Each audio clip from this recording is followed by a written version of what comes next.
Aabante na sa susunod na round ng Eastern Conference Semifinals ang Cleveland Cavaliers. Ito'y matapos silang talunin ang Orlando Magic sa kanilang do-or-die match sa NBA playoffs. Yan ang ulat ni Daryl Oclares.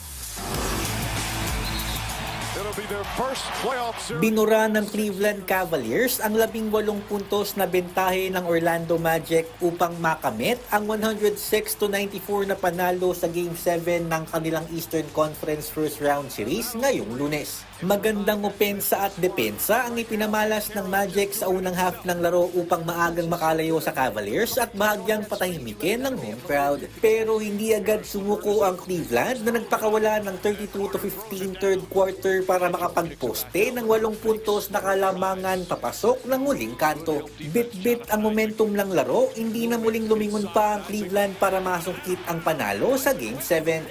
Pinamunuan ni All-Star guard Donovan Mitchell ang Cavs na gumawa ng 35 points, 9 rebounds at 5 assists para buhatin ang kupunan sa pinakamalaking Game 7 comeback victory sa NBA mula noong 1998. I told you at the beginning of the series, like, this is why I'm here. It's my job. It's why there's an expectation on myself, you know, and I deserve the criticism as well, as much as the, you know, what do you call it?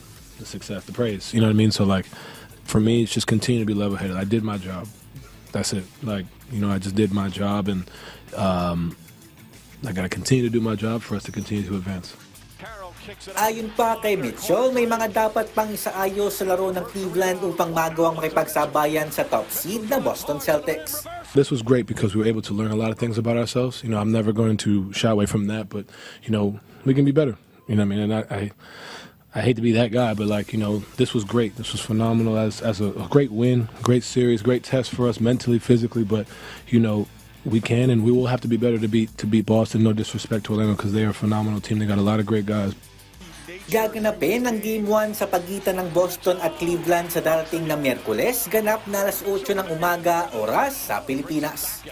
Daryl Oclares para sa Pambansang TV sa Bagong Pilipinas.